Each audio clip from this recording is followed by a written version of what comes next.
Makanya menghidupkan kesadaran yang mati itu jauh lebih penting daripada menghafalkan dalil-dalil hanya untuk dijadikan supaya kelihatannya dia orang pintar. Pripun, Pak? Kalau sadar itu kekuatan jiwa yang istimewa untuk memahami sesuatu yang istimewa. Tentunya dengan cara-cara yang istimewa pula. Ranahnya udah jiwa. Spiritual. Kenapa?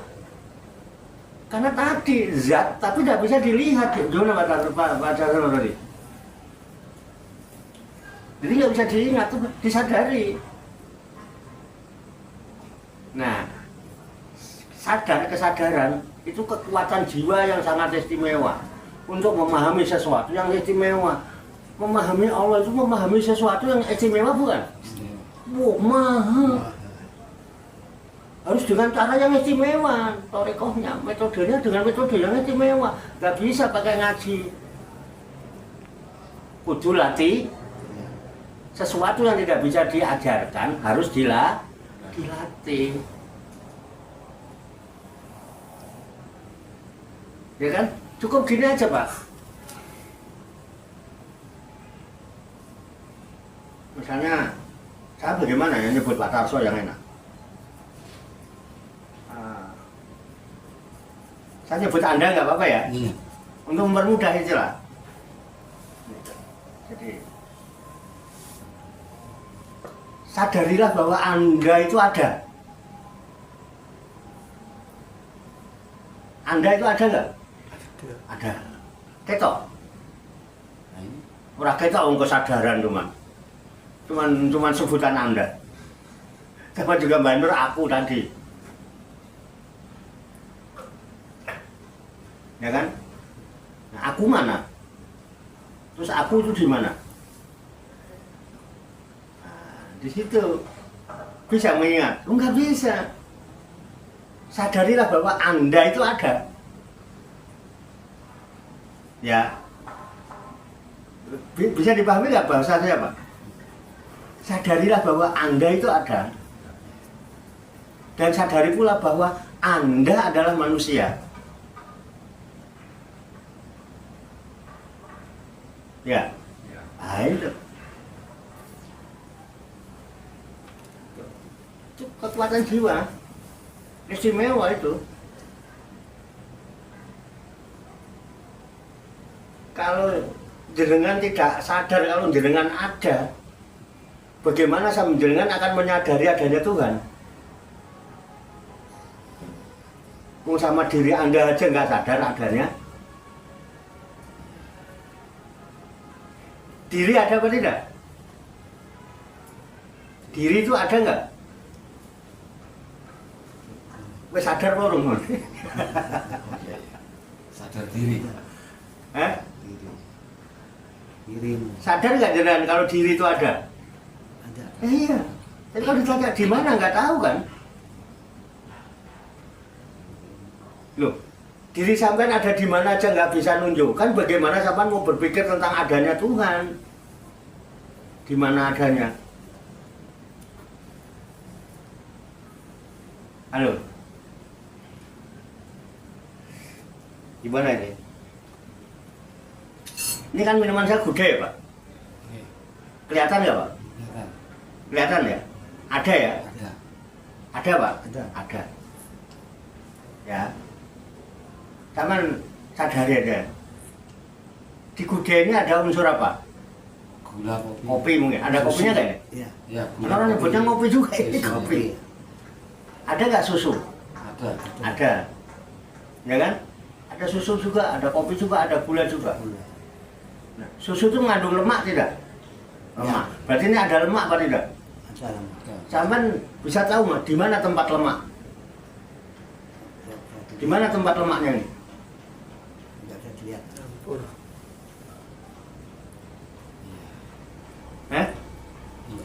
Nggak tahu kan? Nggak tahu. Tapi menyadari kalau itu ada. Gitu. yakin kan? Yakin. Lah iya. Tidak ada. Loh, Mencari lemak ini adanya di mana aja nggak tahu kok sampean mau jawab tempatnya Tuhan Allah itu tempatnya di mana itu. Ini aja nggak tahu. Iya belum Pak ini. Yang itu. Bagaimana saya mau ingat-ingat? Loh, ini baru ini yang ketok. Saya tak dunia yang ketok. Kita ini hidup nggak? Hidup. Kenapa hidup? Hidup. Ada roh. Terus ditanya, di mana tempatnya roh? Di mana? Di diri mana? Tapi yakin ada kan? Yakin ada tapi susah dijelaskan. Itu ingatan apa kesadaran? Kesadaran. Jadi Tuhan mestinya diingat apa disadari? Disadari keberadaan, adanya keberadaan. Disadari keberadaan. Keberadaan. Makanya kesadaran itu penting. Makanya dulu ada nabi yang tugasnya menghidupkan orang yang mati. Pernah dengar nggak ada nabi yang bisa menghidupkan orang mati? Iya Nabi ya. Pernah dengar sih? Iya pernah dengar Nabi. Nabi siapa? Nabi Isa. Nabi? Isa. Nabi Isa. Apa sampean ngerti tenan Nabi Isa itu iso nguripi wong mati? Dengan izin Allah. Belum menyaksikan tapi mendengarkan ceritanya. Ceritanya. Pernah nggak membuktikan kebenaran cerita itu? Itu kan mukjizat. Belum. Ada nggak yang bisa meneliti? Belum ada yang meneliti. Kalau itu benar ada, Allah menurunkan ilmu untuk bisa menghidupkan orang yang mati, saya akan pelajari ilmu itu. Mengingat kondisi disusukan nyari kuburan susah.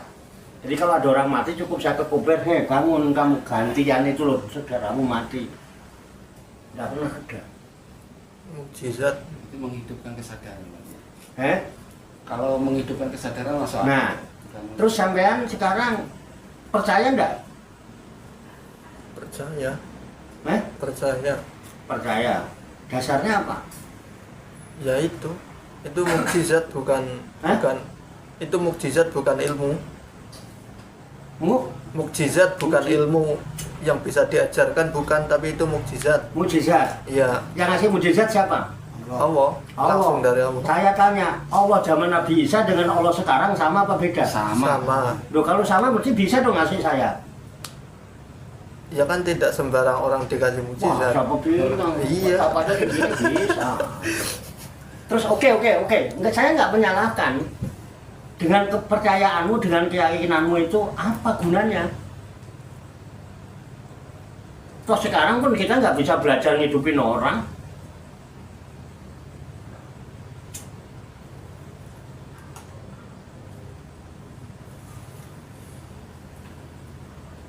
Loh, oke, sampean percaya, sampean yakin itu mujizat nggak diberikan pada sembarang orang. Oke ya, terus apa manfaatnya dengan keyakinan sampean itu? Dengan yakin Nabi Isa bisa menghidupkan orang yang mati, apa gunanya untuk sampean? Manfaatnya apa? Itu untuk ini Pak. Enggak ada. Untuk memperlihatkan pada kaumnya bahwa ini mukjizat ini dari Allah, bahwa dia utusan Allah. Waktu zaman itu, jadi biar umatnya itu percaya dengan nabinya itu, mungkin gitu. Terus gunanya apa untuk kita? Ya, tujuannya mungkin Soalnya untuk kaumnya kan, Iya. dan kita bukan kaumnya.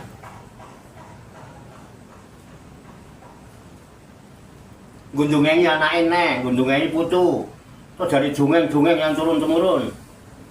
Itu kan kehabisan orang kayaknya sih. Banyak orang yang mati terus dihidupin kayaknya sih. Banyak apa? Banyak orang yang mati hampir habis gitu terus dihidupin lagi. Kata siapa? Puasa. Apa kronologisnya begitu? Kenapa Nabi Musa menghidupkan? Karena banyak orang mati. Nah, kemarin Kopet banyak orang mati. Kenapa mujizat itu nggak diturunkan? Kan Tuhannya sama yang Tuhan yang zaman Nabi Isa sampai sekarang. Nah, ini loh yang saya katakan. Itu hanya input kan cerita itu. Iya. Buat apa sama menerima input coba? Sejarah. Sejarah. Digunakan. Input itu kita gunakan. Apa gunanya sampai ngapalin itu, nginget-nginget peristiwa masa lalu Nabi Isa ngidupin orang mati. Cuman katanya. Nyaksikan kagak apa enggak, buktinya enggak ada. Apa gunanya? Justru dengan input itu kita ambil, kita gunakan ya kan, sebagai bahan proses berpikir. Apa yang kau pikirkan setelah tahu cerita Nabi Isa itu? Orang mikir belas kan. Makanya saya kadang-kadang pengen berbagi pikiran. Aku kakek pikiran aku ini. Kadang-kadang ingin berbagi pikiran sama orang-orang yang nggak pada punya pikiran. Salah Pak Tarno ya? Salah saya ngomong Ya, salah. pas, emang pas begitu. Memang pas begitu. Begitu. Sesuai dengan. Ya monggo. Nah, kita kan ini berbagi namanya, berbagi pemikiran. Loh, nggak punya alasan kan? Dan nggak ada manfaat apa-apa bagimu. Iya. Enggak ini Pak. Enggak cerita. Halo. Karena sekarang ini zamannya udah dengan nabinya lain, nabi kita ini Muhammad Rasulullah. Ya, Nabi kita Muhammad. Iya. Ya. Itu berarti mujizatnya kan sekarang Al-Quran, jadi udah nggak mikirin orang yang hidup atau yang mati dihidupkan lagi, enggak gitu. Hanya itu ya. Di Quran kenapa Pak di Quran? Al-Quran Ya, bukan sekarang- mukjizat, bukan. Sekarang kalau Nabi Muhammad kan sekarang mujizatnya Al-Quran ini. Iya. Jadi yang dipahami sekarang ya Al-Quran aja. Siapa yang bilang Al-Quran mujizat? Al-Quran Bukan bukan petunjuk. mukjizat itu. Itu betul. Bukan mujizat. Apa namanya? Rasulullah tidak. Siapa yang bilang Al-Quran itu mujizat? Jalan petunjuk hidup, jalan hidup. Ya, Al-Quran itu pedoman. Pedoman Udah lah, hidup. dari tadi itu kita saya orang kafir sama beriman. ya maaf aja kalau salah. Enggak, bukan salah enggak apa-apa kan Anda bukan salah menang. Mbok menawa aku dapat hidayah lewat jenengan kan gitu. Iya. Yang beriman ya kan? Iya. Perlu Pak ini. Nah aku dapat hidayah, sampai pahalanya besar. Siapa yang bilang Al-Quran mujizat? Loh, saya tanya, zaman Nabi Muhammad ada Al-Quran apa tidak? Enggak ada. Loh, piye ta? Jadi Al-Quran itu mujizatnya Nabi Muhammad. Zaman Nabi Muhammad ada Al-Quran apa tidak? Tidak. Lo bingung dah? Tidak. Ini Tidak ada. Al-Quran atau lembaran-lembaran itu Belum sab- dikumpulkan. Hah? Bukan apa? Lembaran Musab, lembaran-lembaran lembaran apa? yang ditulis di Loh, oh Nabi Muhammad kan itu Jibril datang Iqra ya mana di Korea nggak ada lembaran apa-apa. Tidak ada lembaran apa-apa. itu dibutuhkan Loh. setelah Nabi wafat. Loh, kok membuat statement itu kan mesti ada dasarnya, Pak. ya. Kan itu pernyataan kan? Kesaksian kan itu. Loh, persaksian yang tidak menyaksikan itu begini dampaknya. Apakah zaman Nabi Muhammad ada Al-Quran? Belum ada ya. Jadi nggak ada. Iya. Ada Pak Tarno? Nggak ada gitu. Lembaran-lembaran aja terpisah. Kalau dulu ada cerdas cermat di TV, itu kan kalau mau jawab bisik-bisik dulu sama temennya gitu ya. Aman boleh bisik-bisik dulu boleh. Anggap aja ini lagi cerdas cermat. Grup A di grup B gitu ya. Ini bener ya. Ora apa-apa lah. Piye ngono oleh Pak. Udah mikir dhewe ya berbagi pikiran sama yang lain. Udah yang lain malah ora mikir. Dijak. Berbagi. Loh, kan saya nanya wajar nggak? Iya. Pertanyaan saya wajar nggak? Wajar, Pak. Ya iya. Kalau salah nggak apa-apa ya Pak tadi ya. Eh? Saya ngomongin salah nggak apa-apa ya. Maaf aja. Enggak, kan kita bukan dalam rangka salah Persepsi aja, benar, Pak. persepsi aja tadi. Tafakur kita Oh. bersama, berbagi pikiran. Ya kan dengar aja lah. Mujizatnya Rasulullah sekarang. Al-Quran itu mujizat ya udah. Itu satu ya Pak. Iya. Anggap aja tidak terjawab. Iya. Kalau ya kan ada hikmah lah yang kita ambil Pak, yang bisa kita manfaatkan di zaman hidup kita. Kalau nggak buat apa kita ceritakan berulang-ulang. Apa manfaatnya? Apa hikmahnya? Kalaupun itu diceritakan dari Al-Quran sekalipun itu.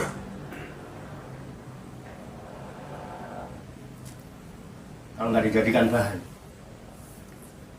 Mengenal itu Nabi Isa. Hah? Mungkin untuk mengenal Nabi Isa. Untuk Mengenal Nabi Isa, sejarah Nabi Isa mungkin.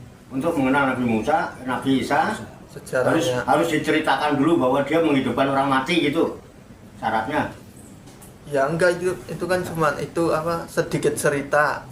Iya, dengan cerita untuk memperkenalkan. Apa setelah sekarang diceritain kamu kenal Nabi Isa? Tidak. Tidak. Bisa ingat-ingat Nabi Isa? Tidak. Oh, enggak juga. Paling ingat Nabi Isa ingat gambar salib yang bikinannya orang-orang Kristen itu. Wong yang ndelok itu gambar salib yang ono gambar wonge. Telanjang nganggo sarung kedodoran. Enggak, ini kita belum ending gitu loh. Saya ngajak sampean berpikirannya rodo iki sih. Urung nggak begitu panas kayaknya, belum begitu panas. Urung tenanan mulai meres pikiran. Udah ya, itu baru satu. Yang kedua, dia bisa mengobati penyakit baros. Baros itu penyakit kulit, Pak. Panu padas, belang-belang gitu. Baros. Ini kan? Jari ini. Ya kan? Nah, kalau untuk ada kita kalau dorong penyakit kulitan batik. Logikanya kan gitu ya. Katanya kita harus menteladani. Menteladani Pak, meniru ya Pak. Nabi Isa iso nguripno wong mati yo. Kowe kudu niru. Nabi Musa iso ngobati penyakit kulit, kowe ngobati penyakit kulit. Plus katanya Nabi Isa bisa menyembuhkan orang buta dari lahir. Begitu bukan? Iya. Pernah dengar gitu ya? Pernah. Iya. Tapi kalau saya ngomong beda di Quran ada. Iya. Dulu filmnya ada Pak itu. Hah? Filmnya pernah diputar di gedung bioskop sini. Apa? Jantung. Filmnya itu judulnya Anas apa nak? Yesus dari Nazaret atau gimana gitu Pak dulu. Nabi Isa. Iya. Filmnya ada. Filmnya dulu yang nonton penuh Pak. Memang dibuat. Nabi Ibrahim juga filmnya ada, Nabi Musa filmnya ada. Iya. Nabi Muhammad juga filmnya ada, tapi nggak pernah ada sosok Muhammadnya kan. Iya. Iya. Iya. Memang pertanyaan juga. Nabi Ibrahim ada lukisannya, Nabi Musa ada, Nabi Isa ada. Muhammad enggak ada. Iya. Rekote. Kayak ngeling-ngeling dieling-eling kok ya ora iso wong e. Piye oleh ngeling-eling wong sampean ora tau neliti, ora tau menyaksikan, ora tau buktikan. Ora percuma dieling-eling juga. Gini, itu kan konteksnya di zaman Nabi Isa untuk kaumnya Nabi Isa. Oke, dan kita tidak hidup di zaman Nabi Isa. Tapi kita hidup di zaman sekarang dan kita selalu mendengarkan cerita itu dan kita harus percaya. Apa gunanya? Ya kita jadikan proses berpikir. Kalau di zaman sekarang ini tidak perlu harus menghidupkan orang mati. Wong mati organe larang. Orang yang kuliah di Fakultas Kedokteran itu baru 4 semester udah harus beli mayit, Pak. Saya pernah nyari mayit 150 juta. Karena ada murid saya di UI yang jurusan Fakultas Kedokteran. Ya, saya pernah ngisi pengajian. Budak Dharma. Itu ya. Jadi yang sekarang dibutuhkan bagaimana orang-orang sekarang yang ngaku warasatul anbiya itu sudah berusaha berjuang untuk menghidupkan kesadaran-kesadaran yang sudah mati. Dan nyatanya kesadaran sudah mati tenang. Selemah-lemahnya kesadarannya tidur, bangunkan kesadaran yang sedang tidur. Oh jadi dolar dalilin toh. Ada manfaatnya nggak cerita itu? Ada. Nabi Isa menghidupkan orang yang mati. Kita harus bisa menghidupkan kesadaran yang mati karena manusia yang dibilang manusia kalau punya kesadaran. Kalau sampean nggak sadar bahwa sampean manusia, ya bukan manusia lagi. Sama dengan menghidupkan orang yang mati. Zaman sekarang wong ini jonggolongane ketoke urip tapi nggak sadar. Halo, Pak. Bisa diterima? Iya, di logikanya Mas. Terus ada manfaatnya? Ada. Jadi kita makin giat untuk belajar. Melatih diri, melatih kesadaran. Bukan cuma pintar. Dalil bisa dihafalkan. Dan bisa diingat. Karena kita melihat tulisannya kan gitu. Ya kan? Satu itu kesadaran. Kedua penyakit kulit. Ya.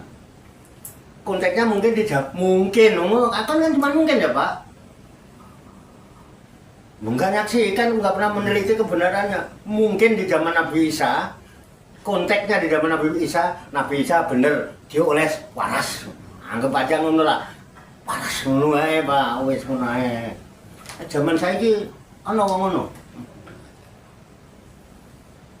Terus apa gunanya cerita itu? Ayolah yang ngaku-ngaku pengikut Rasul, mengimani Rasul kan. Rasul bukan hanya Nabi Muhammad tahu loh Pak yang kita imani. Kita hanya iman kepada Nabi Muhammad apa semua Rasul? Semua Rasul. Mau dibeda-bedakan apa tidak? Kita perlu membeda-bedakan nggak Rasul yang satu dengan yang lain? Perlu dibedakan nggak? Ini masalah. Apa sampean cuman wah enggak Nabi Muhammad tok sing liyane ra usah. Enggak bisa. La nufarriqu baina ahadin mir rusuli.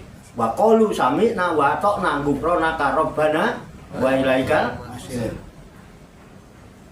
Dengan tidak membeda-bedakan antara Rasul yang satu dengan Rasul yang lain.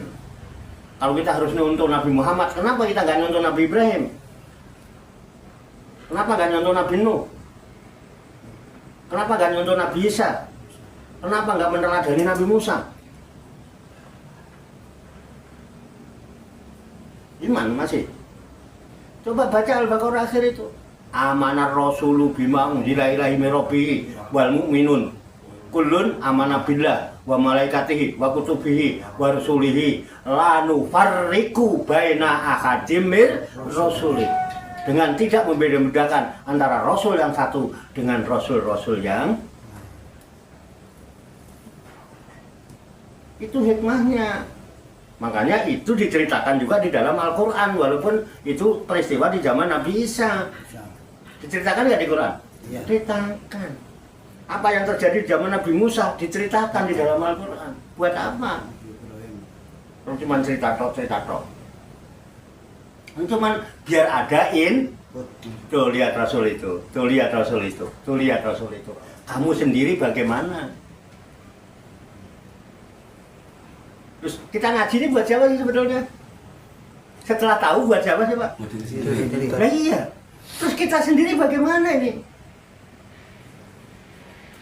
Bukan begitu Pak? Nah mungkin. Oh keren. Pokoknya mulai sadar.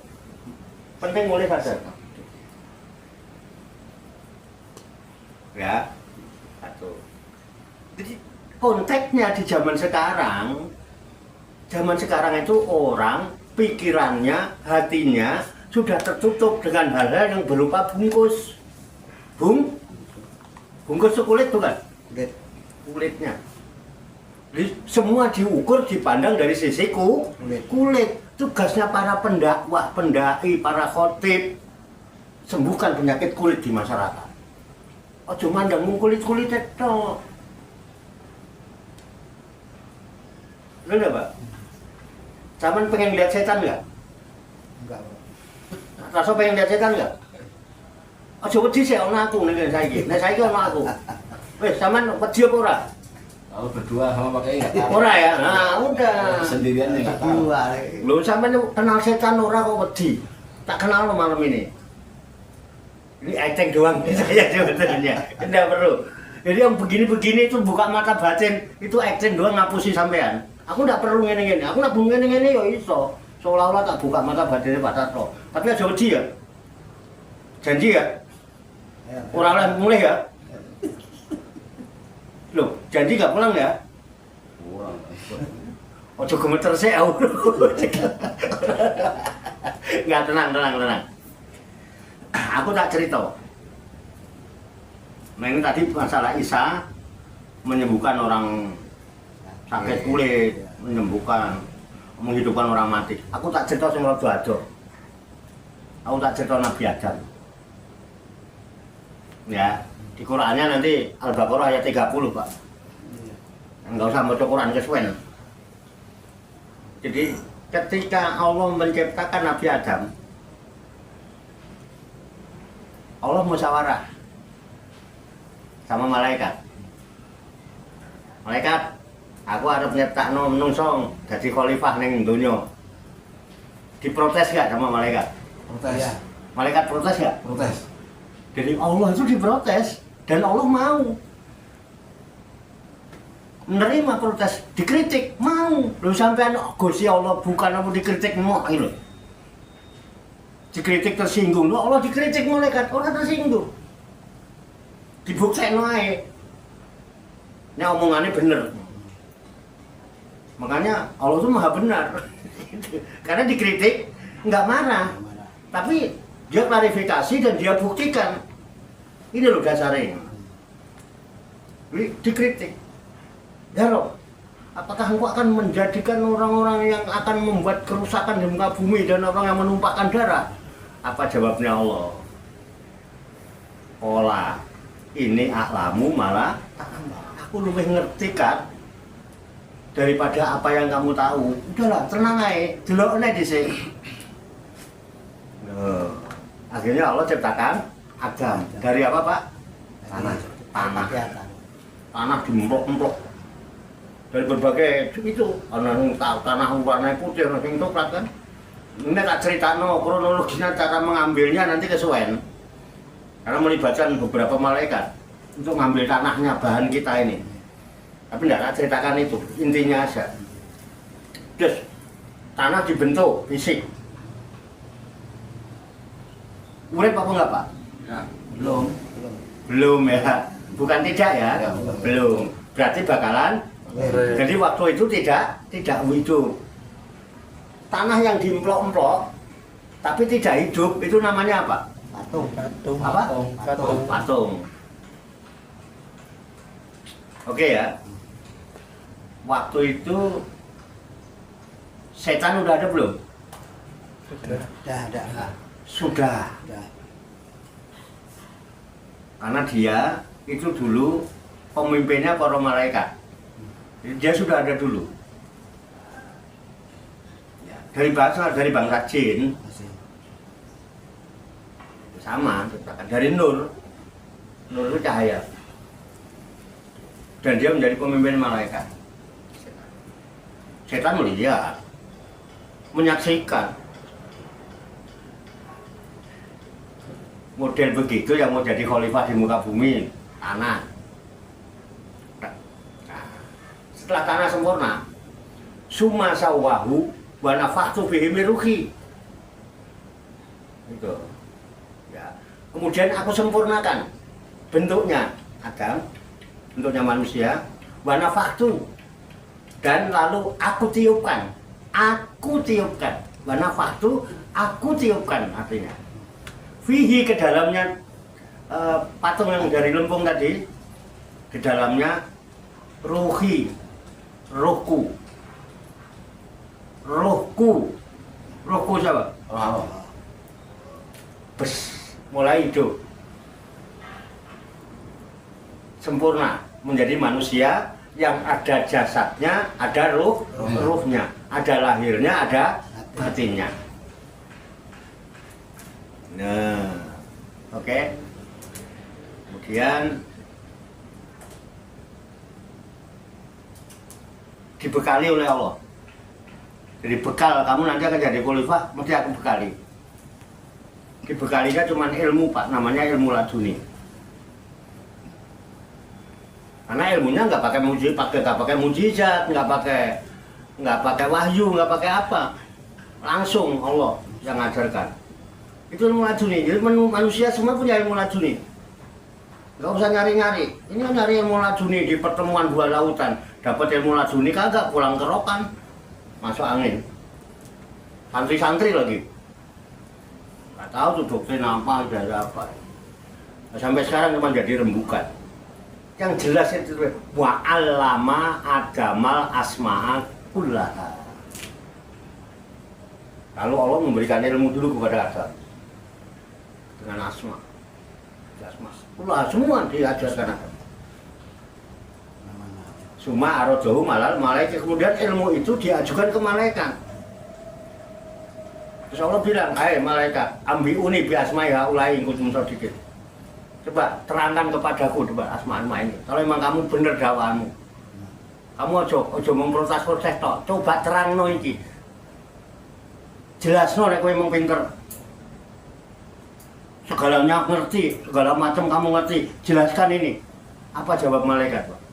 Qalu subhanaka la ilma lana illa ma 'allam ana innaka antal alimul hakim. Ini cerita bukan? Ini cerita bukan? Cerita. Saya sedang apa? Bercerita. Sedang? Bercerita. Sedang bercerita saya. Tapi bukan cerita karangan saya. Cerita ini input yang saya terima dari cerita yang dikisahkan di dalam Al-Quran. Buktikan di Quran ada apa enggak? Iya. Input kan? Terus ada manfaatnya enggak input itu? Ada. Ada. Tenang Pak Tarso. Jari aku harus dikenalno setan. Tengane aja wedi sik. Urung wedi ku nek wis kenyataan urung kenyataan wis wedi dhisik lho. Dikai motor siji Pak, kok wiridan iki dhewe ora gelem tak. Aku mbok kae 200 sik gelem kok. Ya. Itu Pak. Malaikat nggak sanggup. Akhirnya apa? Wa ikulna lil malaikatis judu li adama fasajadu ila iblis aba wastakbara wa kana minal kafirin. Lalu Allah berfirman sama malaikat, malaikat, usjudu li Adam. Sujud kamu sama Adam. Fasajadu. Semua malaikat sujud. Tapi ada ilah kecuali satu. Iblis yang nggak mau sujud. Kenapa? Aba, dia enggan. Wastakbara, dia sombong. Karena minal kafirin. Makanya karena kesombongannya dia menjadi kufur. Oke ya. Udah. Nah, yang tadinya Sayyidul Malaikah berubah jadi iblis. Iblis itu nanti berkembang jadi ada setan. Ini cirinya. Ada Furqan sekarang. Manfaat apa dengan cerita itu? Apa gunanya cerita itu saya ceritakan sampean? Ayo kita sekarang kita buka bareng-bareng. Ya kan? Malaikat terbagi dua udah. Ada malaikat yang sujud ketika diperintah Allah kepada Adam. Ada malaikat bahkan dia pemimpin malaikat yang tidak mau sujud. Sombong. Kenapa dia sombong? Nah ini. Iblis melihat Adam dari sisi kulitnya. Dari sisi kulitnya. Kulitnya bagus, ininya bagus, gayanya bagus. Kulit bukan? Iya. Jadi cirinya setan, iblis itu hanya memandang dari segi Kulitnya. Segi apa Pak? Kulitnya. Kulitnya aja. Malaikat yang ini dia memandang dari sisi isi. Memang tanah bungkusnya, tapi yang ditiupkan itu loh nur. Hormat dia spiritualnya yang dipandang. Jadi iblis standarnya apa? Iblis itu cirinya iblis apa? Memandang kulitnya. Memandang luarnya. Memandang dari sisi luar kulitnya doang. Al-Quran kulitnya doang, Islam kulitnya doang, iman kulitnya doang, soleh kulitnya doang. Siapa itu? Siapa? Iblis. Iblis. Iblis alias setan. Aku ora apa-apa. Aku ngelek-ngelek setan, gibah ora? Dosa ora? Dosa aku. Kenapa? Aku ngomongin setan kok. Kan gibah itu membicarakan orang lain, membicarakan itu kan gibah. Saya gibah nggak? Nyala-nyala setan orang. Jelek-jelekin setan. Dosa apa Pak? Dosa kudune, tapi saya tidak takut. Kenapa? Saya bicara di hadapan setan. Tidak di belakang setan. Loh, sampean yakin nggak di sini banyak setan di depan saya? Yakin. Yakin nggak di depan ini banyak setan? Yakin. Tandanya apa? Dia memandang dari sisi kulitnya doang. Quran ya kulit tok, Islam ya kulit tok, soleh ya kulit tok. Oh nah. Pokoknya yang mandang dari sisi kulit namanya itu yang harus diobati di konteksnya zaman sekarang. Oh cuma idani terus saya ora waras-waras mambu menan. Itu nih mambu orang kulit idani tok. Halo. Jadi saya gibah nggak? Saya ngomongin setan menggunjing nggak? Enggak, saya ngomong di hadapan setan kok. Makanya kalau ngomong jangan di belakang, di depannya aja terang-terangan begitu, jadi nggak menggunjing. Sampai di depannya nggak mau ngomong, orang di belakang ngoceh nggak karuan kayak yang iya aja. Dan setan nggak marah. Jadi setan, iyo, pancen yo ngono toh. Nggak marah, gini bener. Mpun ngerti, sampean masih kenal setan Pak Rasul? Belum. Pak Rasul pun kenal setan? Pedih apa mboten? Harusnya nggak takut. Hah? Harusnya nggak takut. Harusnya enggak ya? Iya. Malah harusnya lebih takut. Jangan-jangan aku ini setan. Oh, aku tuh lebih takut harusnya. Ini hikmahnya. Harusnya lebih takut sampean setelah ceritain tentang setan. Jadi udah nggak takut setan itu lagi. Karena saya takut jangan-jangan saya yang setan. Ayo, sesama setan jangan saling mendahului. Mikir lu. Oh, gini bener. Iya. Aku setan alim. Gara-gara takut setan.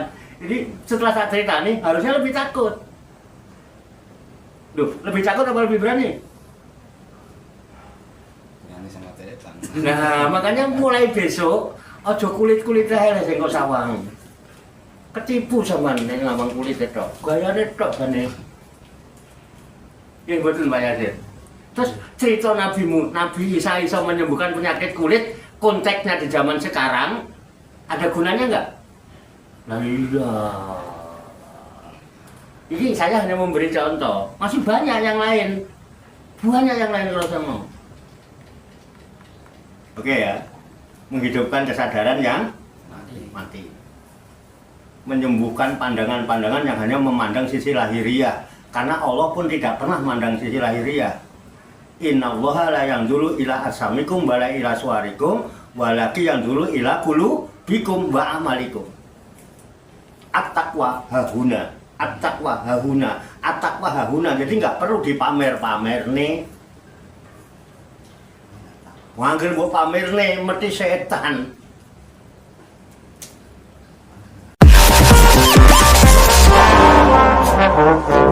Thank you.